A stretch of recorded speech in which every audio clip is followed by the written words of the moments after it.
Facebook Live, hello YouTube Live. My name is Josh Clements. I'm a video content specialist here at Boxcast, and I specialize in live video streaming, video production, creative video, and video marketing, the whole entire thing. And I'm Alex Hillary. I'm an account executive here at Boxcast. I work with our organizations to try to figure out their best live streaming solutions. So thanks so much for your patience. We're really excited to get started, and we're actually about to hop into our PowerPoint presentation now. And for the remainder of the presentation, we will actually be in the lower right-hand corner. So if we want to go ahead and hop into our PowerPoint. So today we are talking about the fundamentals of social streaming. And by social streaming, I mean streaming to multiple social media platforms, but primarily we're going to be talking about Facebook Live and YouTube Live. Now, we do have a team here today ready to answer any of your questions, any of your comments on both Facebook Live and YouTube Live. So if you have any questions, go ahead and fire them off now. And then at the end of the presentation, Alex and I will actually be happy to address certain questions in person too, and we'll be able to answer everything. So thanks so much, and we'll get started with the reason that we're actually talking about this. The reason we're talking about social streaming specifically is because live streaming is obviously a very powerful tool, and we think it's the most engaging tool you can use in your video arsenal. But it's only powerful if people can find it, if people can actually access it. So the power of social media is that it makes your content more easily findable, if that's a word, by your viewers everywhere. So let's go ahead and talk about a couple goals we have for you today. We want to start by discussing the advantages of using Facebook and YouTube Live and how they can actually help grow your organization. And then we're going to give you a case study, and we're actually going to give you some best practices as well. And then we want to go ahead and discuss how easy it is using Boxcast to simulcast to all of these platforms at one time. And actually, Alex is going to kick us off to give you some background on the state of live video as it stands. Thanks, Josh. And actually, to get started, I kind of want to talk about the broader context of where digital video is today.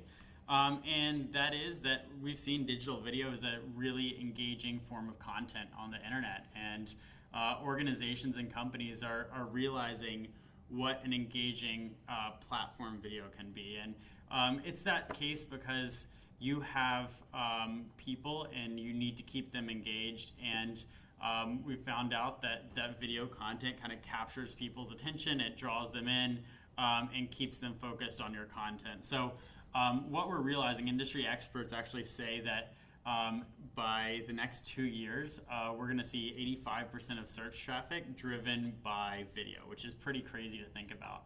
And you have Mark Zuckerberg, who in an investor meeting earlier this year actually mentioned that video content is kind of the way of the future. And Facebook is going all in on video right now, and especially live video.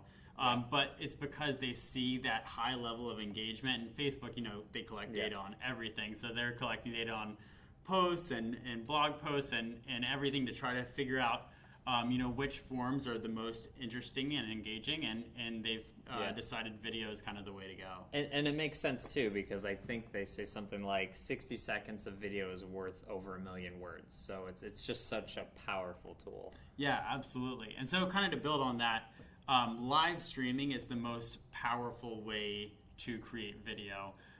Statistics are showing that people watch live streams 3 times longer than they watch pre-recorded videos. There's this just psychological thing of, it's going live, you feel a part of something as it's happening.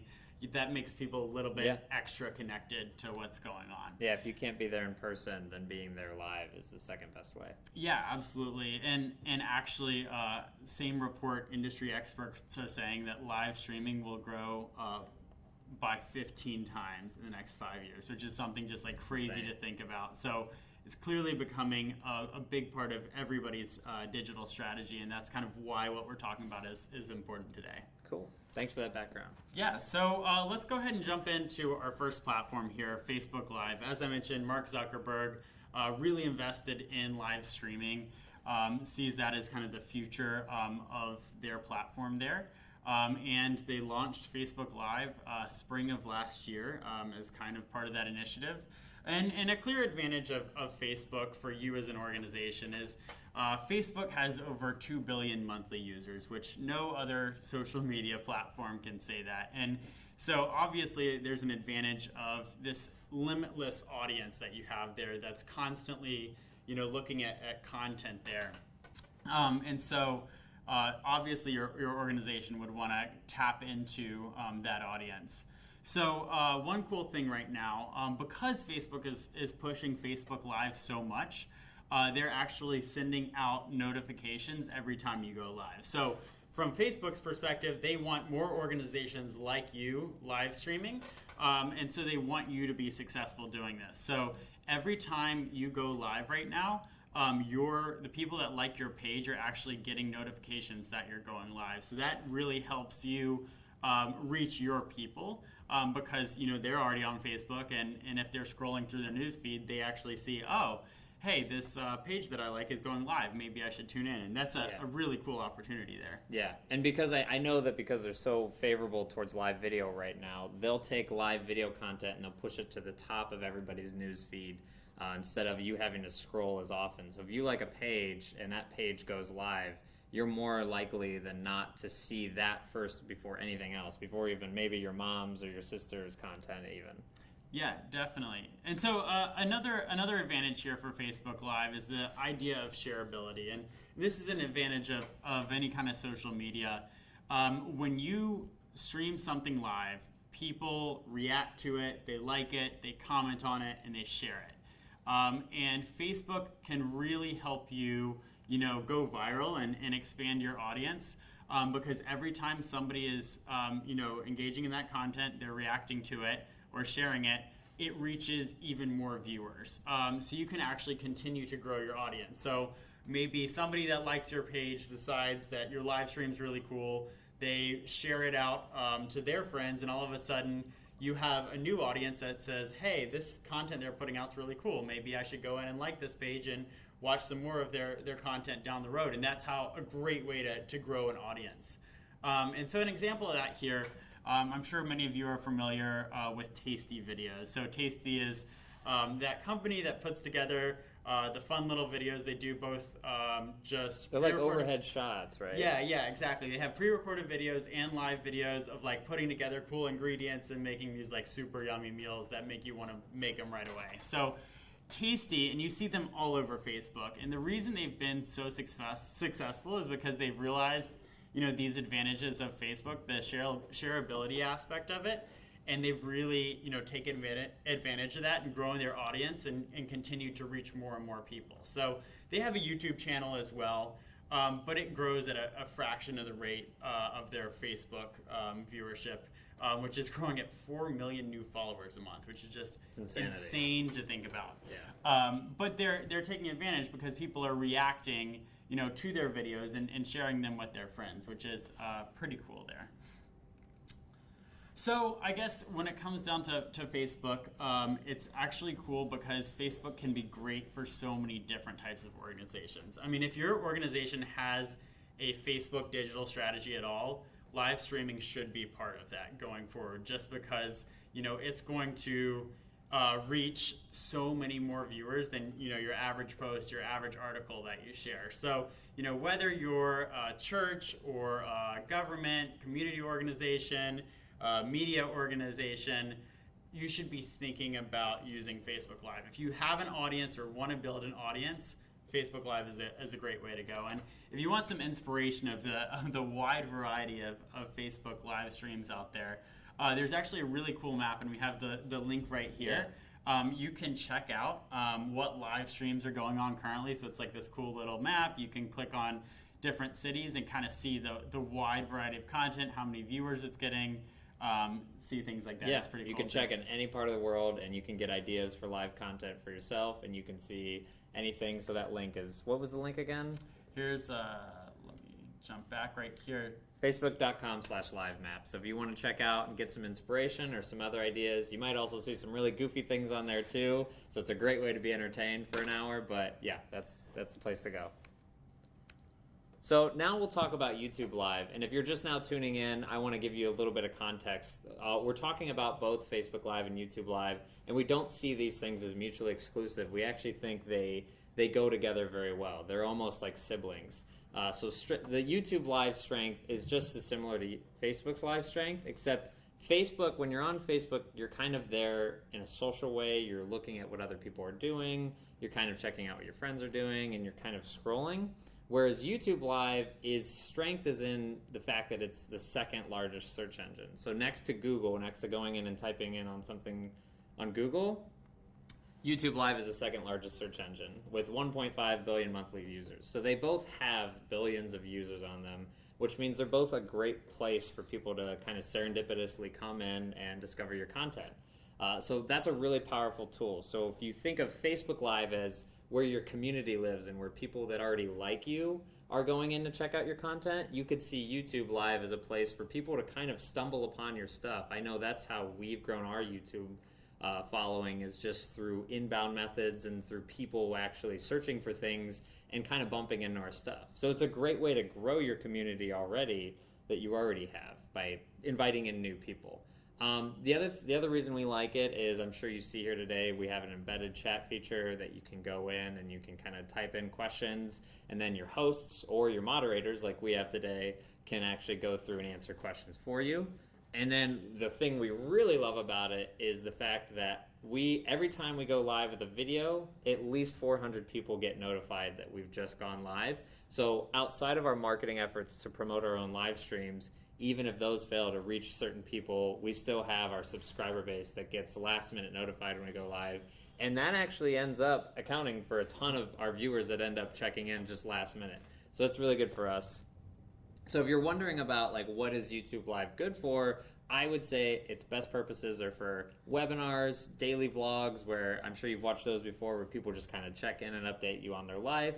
They're very good for specialty events. I watched the solar eclipse on 3 different YouTube Live channels 3 days ago. So if you have a specialty event coming up, or even if you're a small church or school that you want to live stream the solar eclipse yourself, that's not a bad idea. People are more than likely to tune in. You're more than likely to amass a ton of viewers off of an already popular concept like that. And then it's good for like a lot of other events like that too, concerts, series like that. So here are some best practices, and we'll walk through each of these. We actually think these are practices that can be applied to both Facebook Live and both YouTube Live. They're kind of universal just because the platforms are so similar. So make sure you're always monitoring the comments section. Like I said, we've got a team of moderators here today looking at your questions, giving you feedback, and then we're also looking at your feedback so we can use it for future events. The second step, which is probably in my opinion the hardest step, especially as a content creator, is just making sure you're consistent. It's so easy to fire off ideas left and right, and maybe I'll do a video once a month, maybe I'll do it once every 6 months, maybe I'll do one next week. But what people really expect from you over time, especially as you grow a subscriber base, is to get a routine feed of content from you. That's the most predictable way, and that's the most likely way you are to actually get viewers over time. Then the third step, I would say, is to promote your broadcast ahead of time. And I'm sure everybody who's tuning in today got some form of marketing, some piece of marketing from us, or some sort of awareness from us, whether it was through social media, through an email blast, or through like a Facebook ad. We went out and we went through every single channel we had and we promoted our live streams. So even though we're promoting on Facebook Live, we went on Instagram and promoted it. And we went on every single channel. So it's really important to just keep people top of mind and let them know ahead of time so they're ready for it. And then also, this one is kind of probably understated and underdone, but I think it's really important to acknowledge your digital audience ahead of time, especially if you're actually a church or you're streaming an event where people are there in person. It's good to just say, hey, what's up to the viewers online, and let them know that you're acknowledging them, you know that they're there, and that'll keep them even more engaged. And then the second part of that is, I think it's really cool that the people in the audience that are there in person, if they're watching, they might become aware that you even live stream in the first place, and they may not even know that. Yeah, and I mean, if they can't make it the next time for the live event, then they know that there's a place they can go to tune in. So Yeah. you've got new audience members. Now on you've the got road new too. audience Yeah. members there too. The next thing I'd say to do is encourage viewers to share your content, especially on Facebook. It's because it's so easy to click the share button. And that being said, I'm going to shamelessly ask you to go ahead and share this if you are enjoying what you're watching.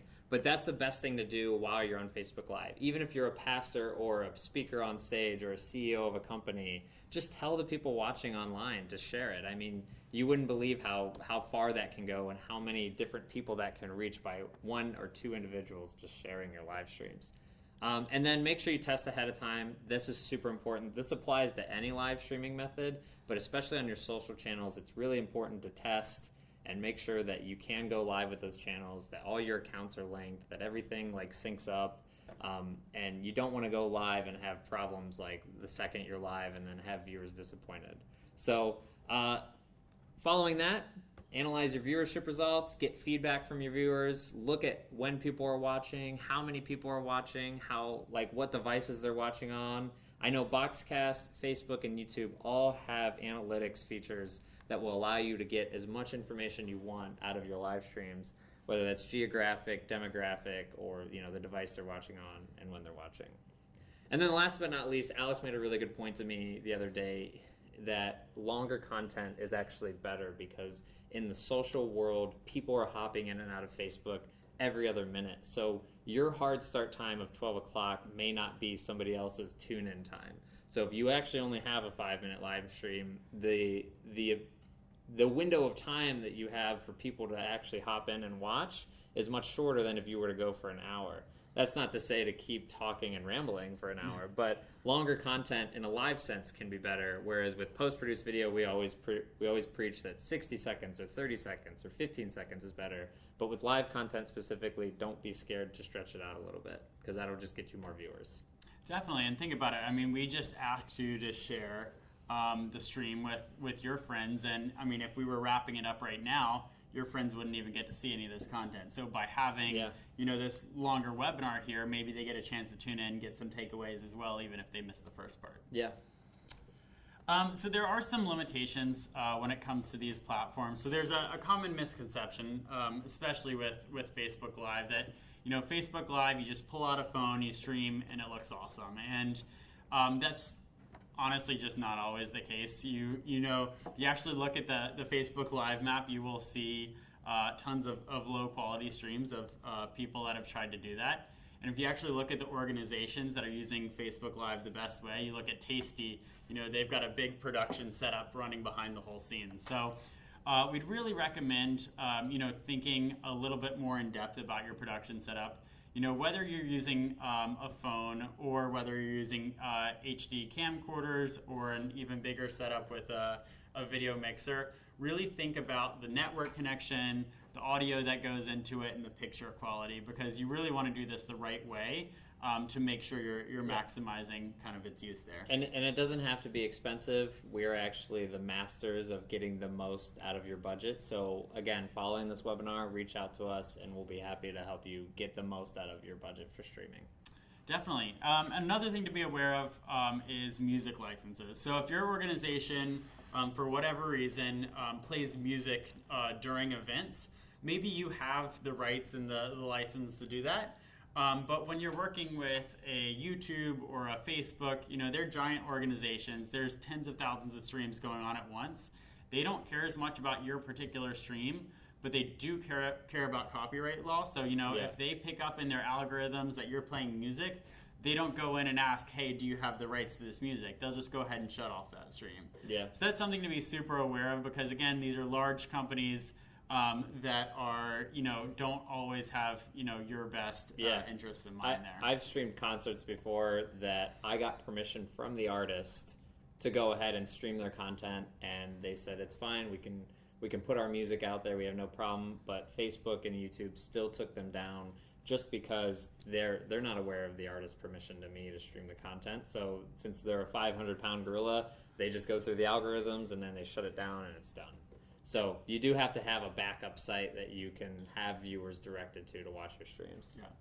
Another thing to think about, if you are a digital strategy person for your organization, you probably are tasked with driving people to your website. You've probably invested a lot in it, have a lot of great things, and really want your audience to be there. And another conflict kind of in what you need to be doing and kind of what Facebook and YouTube want is they don't really want people on your website. They want people on their platforms. That's how they monetize, that's how they collect data, and that's how they win at the end of the day. And so, maybe they want to promote your content on that platform, but they want to keep people on their platform. So whether that's, going off to somebody else's content after yours, they just don't always have, your brand's interest in mind. Right. So one thing to kind of think about is doing a live stream directly on your website. So maybe there's situations where you want to send people to your website so that they can see what else you have there as well, and make sure they're kind of engaging with your brand in the right way. Right.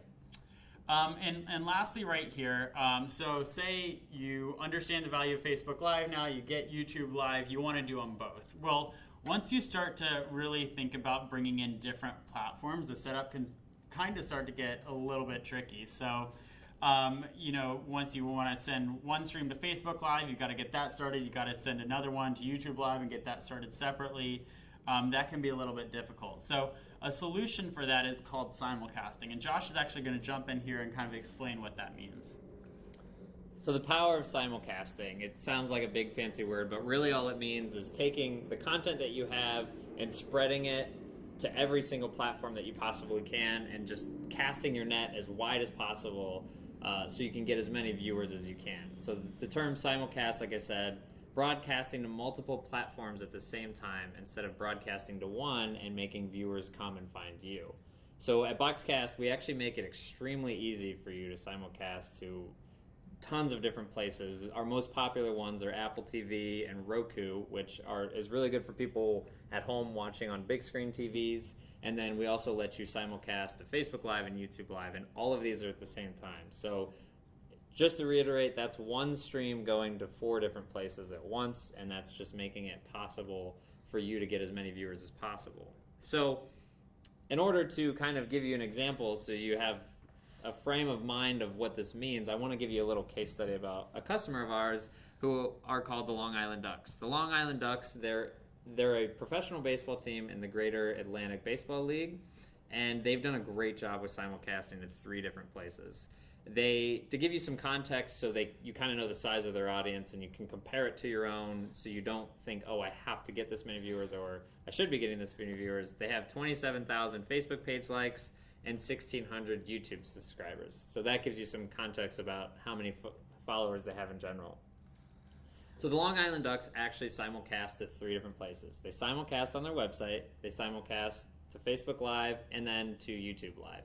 What this allows them to do is to get as many viewers as they possibly can. So if they here's some numbers from their game that I put this together, but this game happened 3 days ago, and their Facebook Live viewership was 858, YouTube Live went to 321, and the website went to 241.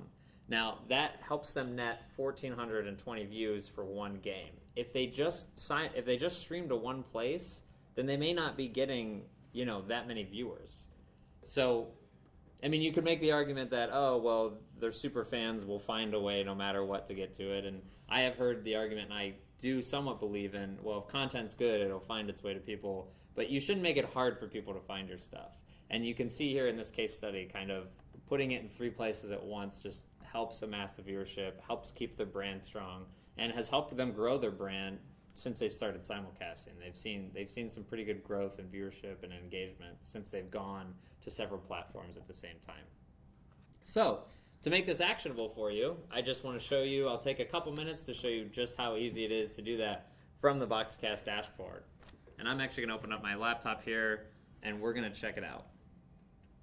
So if you're not familiar with the Boxcast dashboard is, the Boxcast dashboard is just a place for you to manage all of your live streams. We have tons of features within this platform, which I'd be happy to show you on a screen share at the end of the Q&A. You can look at current broadcasts, you can look at upcoming broadcasts, you can look at a ton of different stuff. And one moment while I refresh here.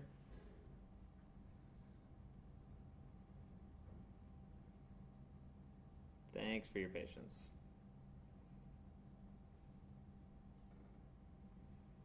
There we are. So you can look at upcoming broadcasts, you can look at all your past events, you can look at channels, you can embed on your website. There's a ton of stuff you can do that we can get into later, but I want to show you just how easy it is to go ahead and schedule. And ironically, this is our stream going on right now, so this is very meta. So if you go in, you click schedule broadcast, you fill out a name, just fill out a basic name. You go in, you select a source. Maybe that's our broadcaster app, maybe it's our switcher app, maybe it's a Boxcaster, whatever the products we have. You pick a date and time for when you want it to go live. You can let it go as long as you want. And then you pick a publicity setting, so that could be a ticketed event where you charge for a pay-per-view ticket. Could be a public event, which is really probably the most common route that people take, or you could go private, like I said, because it's good to test ahead of time. But for now, we'll go into public. And then this is where all the magic happens right down here in show social media broadcast settings. So just with the click of a button, it's very easy to log into your Facebook account. And boom, it's connected as me. And then add destination. Okay, I want to go to Facebook Live, and I want to either show it on my timeline, or I want to show it on Boxcast timeline, or any of these other pages I'm an administrator for. And then I have the option to show it to only my friends, or I could show it to only me, like I said, if I wanted to test ahead of time and just make sure it's streaming. But we'll go to Boxcast here, and then at the same time, next from there, I want to go to YouTube Live, and it's already got my account linked from before. And I want to make it either private, public, or enlisted. And then if I want to do another Facebook page, I could show it on my personal timeline as well, because, again, I want to get more viewers. And then this other option that says Other RTMP is just a very simple way to go to any other streaming platform like Periscope. That's probably the most common other one that you would go to for this option. And then you could pick literally thousands of Facebook pages to stream to if you wanted to. So you kind of get the point there. So that's just how easy it is to schedule to Facebook Live and YouTube Live and as many different platforms as you want at the same time. So now we'll actually just hop back into our presentation. Thank you so much for watching. Thank you so much for taking the time to hear us out on the fundamentals of social streaming, and we'd be happy to answer any questions at this point directly to you. And if we don't get anything answered, go ahead and type them into the chat box or email us at webinars@boxcast.com. I promise you I'll get back to you. If I don't get to you today, I promise you I will answer your emails and answer all your questions as quickly as possible.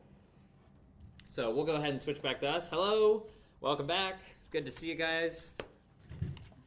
And we have a question from Sam. Does it require more bandwidth to stream to more social platforms? With the Boxcast streaming, it doesn't require any more bandwidth because you're just streaming to Boxcast service, and then Boxcast sends it out to as many places as it wants. So whatever your upload speed is for one stream, which is usually we recommend 3 to 5 megabits per second for an HD stream, you only need that upload speed to stream to as many places as you want. It's not like you're actually sending out 5 different streams at the same time. It's just one stream, and then we distribute it for you. So that's really nice because it doesn't eat up your internet connection. So we've got a question from Jerry here. When I schedule a broadcast from Boxcast to Facebook Live, do I need to go to my Facebook account to do anything? And we kind of walked through that setup there with the demo. But you actually don't have to go onto Facebook at all. You know, you are logged in through your Boxcast account to your Facebook account. It's going to automatically pull up all the pages you're an admin of. You click through those, and on the Facebook side, you actually don't have to get anything. Like, Boxcast will push automatically to Facebook from there. That's great. The next question I have is, what is the best way to get audio in the live stream? Well, I always personally recommend buying a very inexpensive microphone, whether you're streaming from your phone or you're streaming from a camera or anything like that. Buy a very inexpensive microphone, whether it's a lav mic or a shotgun mic, but have something separate so that you can actually get the audio into your live stream. And if you're streaming from a phone and you look up Rode Smart Lav, it's just this tiny little lavalier that you hook onto your collar, and then it goes directly into your phone, and that's so much better than using the phone's audio because then you don't pick up all that extra noise and stuff like that. You can also buy really cheap audio mixers for $60 or $70, and that's where you would actually get a handheld microphone or a shotgun microphone, and you would direct it into the mixer, and then the mixer would send an RCA signal into our Boxcaster. So that would be really simple. But I'd love if for the person that asks what's the best way to get audio into your live stream, I'd love to hear more about what you're streaming and what kind of camera you're using, because then I can kind of direct you more to the best microphone that you can use. Awesome. So I got a question here from Ronaldo. The question is, what do you do if your comment section is a negative tidal wave of wrong information? How is that monitored? So it's definitely, we recommend having somebody monitor the comment section, and obviously this is a pretty dicey thing, and I work a lot with our local governments who, this is a really big topic for them, because there's a question of how do you, allow for dialogue, allow for some back and forth, allow for a little bit of criticism, but do it in the right way where you can delete, comments from trolls and things like that. So generally, the best practice that I've kind of heard there is, if this is a big issue for you or your organization, to have some kind of policy. So if you've got a Facebook live stream going, in your Facebook About page, have a social media policy saying, hey, we respect dialogue, we want you to be able to talk and comment and be critical here, but we want you to do it in an appropriate way. And these are kind of things that would violate our guidelines for our community conversation. Yeah. And that kind of gives you a little bit more leverage to delete comments that kind of don't fit within that, and to do it in a way that you said, hey, they don't meet these guidelines that we recommend here, and that's the reason why we're deleting it, and we're not just deleting it because we want to or we don't like you. Because then you're blatantly opening up and saying these are just the procedures and policies that we follow, and it's very transparent for people to understand that, so nobody can get offended by you removing them from the page. Mm-hmm. My next question is, what are some of the best ways to market my live stream? So I kind of tapped into this a little earlier with our best practices, but I think use every single platform that you have. Don't be shy. Don't even think, oh, well, I'm only good on Facebook, so I shouldn't use Instagram. Like, use everything, because you never know who's going to be on that platform looking for content that you have to offer. So don't underestimate anything. Don't underestimate email. We get a ton of signups just through email. The bulk of our signups actually come from email. So while some people consider that an older form of marketing, it still is actually pretty powerful. It's still a great way to capture someone's attention. You can use videos to market your videos, ironically, and use photos to market your videos. And don't be scared to use your own media. Sometimes if you have live streams that you do every week, use past live streams. Use highlights from your past live streams, edit together a little highlight reel from your past events, and use that as content to deliver to your viewers and say, hey, this is what we do all the time. These are the things we stream, and that gets people kind of hyped. It would be like the similarity of a movie trailer coming out for a movie that you want to see. That's a good way to hype people up too. And I can, if you even know webinars, I can give you some great editing tactics and great way to pump people up for your live stream. And then last but not least, social media. We've been talking about social media all day, but it's an extremely, extremely powerful tool, and it's highly targetable. You can reach just about anyone that you want to reach in certain ways. So try some Facebook paid advertising, try things like that. They really do work, and they really do get you results. We got you here, so. Yeah. A question from David. Can you live stream to both platforms at once? And I think we covered this at the very end. But the answer is yes. So we can stream to a limitless number of destinations and to, as many different, Facebook accounts as you want to as well. But you could be streaming to your website, to Facebook, YouTube, other services like Periscope and Twitch. Any kind of destination that would take an RTMP feed. So limitless options there. My next question is from the Academy for Media Production, and it's what's the easiest way to hook up a DSLR to a live stream while using a microphone? And I think the best way to do that is to probably run the microphone into the camera, even though DSLRs are kind of notorious for affecting different microphone audio. But it depends on the mic you're using, and it depends on the DSLR you're using. But before I would output your DSLR to a streaming device like our Boxcaster, I would just run the microphone audio into the camera itself. So then it's all synced up together, and then you don't have to buy a separate audio mixer, and that should save you a ton of time. I'm assuming if you're using a DSLR, you're kind of working with a smaller production anyway, and you don't really want to have the hassle of buying an audio mixer or a soundboard or anything like that. So just take whatever external mic you have, mount it on the DSLR, run the audio into that, and then output it into the encoder. If the DSLR, the other thing to check is if the DSLR doesn't output audio and it doesn't like send audio over HDMI, then our Boxcaster actually has RCA inputs on it, so you could send a microphone feed into the Boxcaster separately from the DSLR's video. Question from Jeff. Can you promote a social media live stream with a URL before the event actually starts? So the answer is yes on YouTube. You can send a link, have a page to get people started before the event starts. But on Facebook, you cannot. So that's just a feature that you can do on YouTube there. So, can you use Wirecast as a switcher while using Boxcast to stream? Yes, we love Wirecast. We think it's a great platform and a great tool.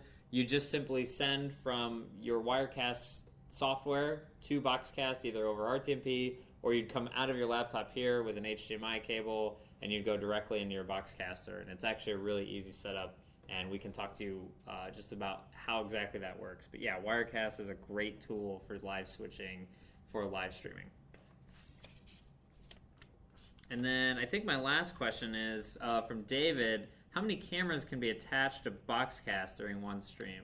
Well, as many cameras as you want, as long as you have a video switcher in between all the camera signals coming in and the Boxcaster device that we send.